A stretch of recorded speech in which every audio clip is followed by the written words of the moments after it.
So when you're out on a date, what is the best way to bring up possible sticky topics like divorce, having kids, being unemployed, living with your parents?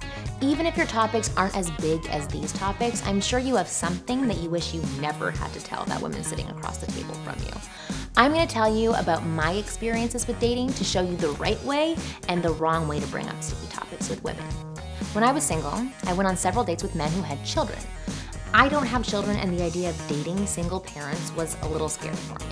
Whether it's a deal breaker or not will depend on how you go about telling them and how you present your life as a whole. Most of the guys that I dated who had kids made such a big deal out of the announcement that they had kids. They made it feel so dramatic, as if I was going to flip out and freak out on them.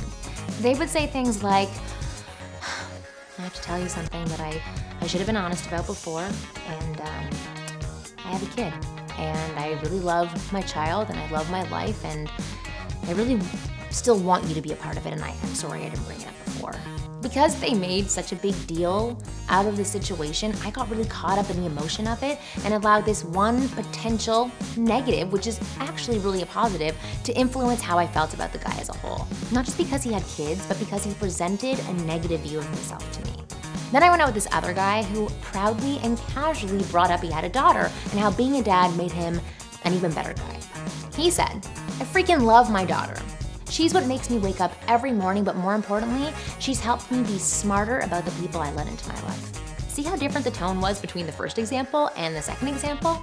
With the second guy, I didn't care that he had a kid. I was literally daydreaming about all the fun I would have carpooling and on family trips.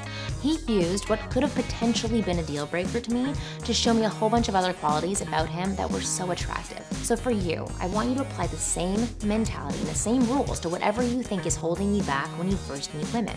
I want you to think, I'm X or I have X, so what? I'm proud of it. I know I'm an awesome guy, and she's gonna recognize that.